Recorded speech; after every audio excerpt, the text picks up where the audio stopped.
Hello दोस्तों, welcome to OP sir math classes. दोस्तों, आज के इस वीडियो में हम लोग त्रिभुज का क्षेत्रफल ज्ञात करना सीखेंगे।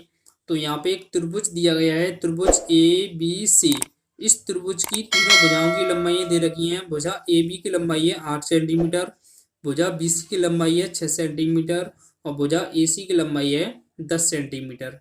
तो हम इस प्रकार के त्रिभुज का क्षेत्रफल निकालने के लिए एक फॉर्मूले का उपयोग करेंगे, यानी एक सूत्र का उपयोग करेंगे, जिसकी सहायता से आप किसी भी त्रिभुज का क्षेत्रफल ज्ञात कर सकते हैं। लेकिन आपको ध्यान रहे, उस त्रिभुज की तीनों भुजाओं की लंबाई हमें पता होनी चाहिए। तो वीडियो को अच्छे समझने के लिए वीडियो को अंत तक जरूर देखना, जिससे कि इस प्रकार के त्रिभुज का क्षेत्रफल निकालते समय आपका कहीं ना कहीं डाउट ना रह जाए। तो चलिए हम इस त्रिभुज का क्षेत्रफल ज्ञात करते हैं। तो सबसे पहले हम क्या करेंगे, इस त्रिभुज का क्षेत्रफल ज्ञात करने के लिए सबसे पहले हम यहाँ पे सूत्र लिखेंगे, जिसका नाम है हीरोन का सूत्र। तो हमने यहाँ पे हीरोन का सूत्र लिख लिया है, जिसका फॉर्मूला होता है वर्गमूल के अंदर यानी रूट के अंदर एस इंटू कोष्टक में एस माइनस के ए इंटू अगले कोष्टक में एस माइनस के बी इंटू अगले कोष्टक में एस माइनस के सी। जहां पर ए बी सी, यहाँ पर देखो, जहां ए बी सी क्या है, त्रिभुज की तीनों भुजाओं की लंबाइयां है।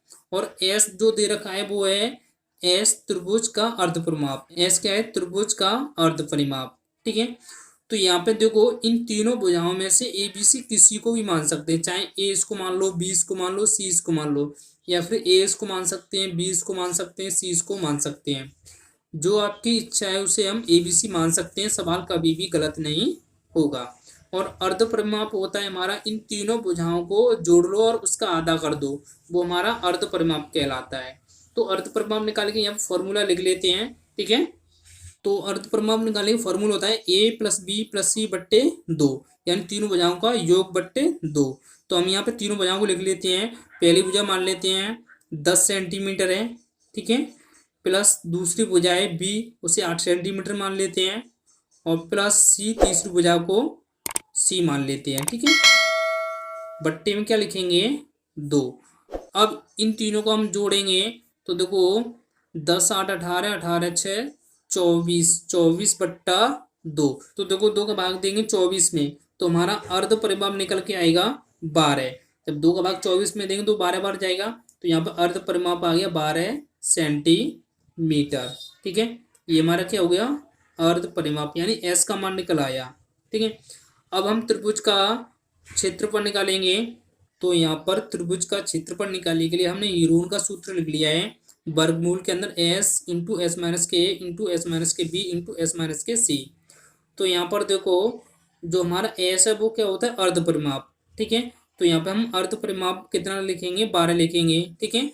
तो यहाँ पे एस के स्थान पे हम कितना लिखेंगे, 12 लिखेंगे, 12। अब कोष्टक में क्या है, एस माइनस के ए। तो एस का मान हमने 12 निकाला। ठीक है। माइनस, अब ए का मान कितना है, तो यहाँ पे देखो ए हमने 10 सेंटीमीटर माना। ठीक है। तो यहाँ पे 10 लिखेंगे, कोष्टक को कर देंगे बंद। अब दूसरे कोष्टक में एस माइनस के बी, तो एस का मान यानी अर्ध परिमाप 12 सेंटीमीटर है, माइनस बी का मान कितना है, यहाँ पे 8 सेंटीमीटर माना। ठीक है। तो यहाँ पे 8 लिखेंगे बी का मान। अब यहाँ पे अगले कोष्टक में एस माइनस के सी, तो एस का मान कितना है, 12, माइनस सी का मान कितना है, 6। ठीक है। तो यहाँ पे लिखेंगे 6। अब वर्गमूल का चिन्ह बना लेंगे। ठीक है। अब वर्गमूल के अंदर यानी रूट के अंदर 12 जैसा वैसा इंटू 12 में से 10 घटेगा 2 बचेगा, फिर गुणा का चिन्ह लगाएंगे। 12 में से 8 गया तो 4 बचेगा, फिर गुणा का चिन्ह लगाएंगे, और 12 में से 6 गए तो 6 बचेगा। अब इन सभी का वर्गमूल के अंदर गुणा कर लेंगे। ठीक है। तो यहाँ पे इन सभी संख्या को आपस में गुणा करेंगे, तो आपका आएगा 576। ठीक है। और 576 किसका वर्गमूल होता है, ठीक है, यानी 24 का वर्ग होता है 576। तो वर्ग से वर्गमूल हट जाएगा, तो यहाँ पर त्रिभुज का जो क्षेत्रफल निकलेगा 24 सेंटीमीटर।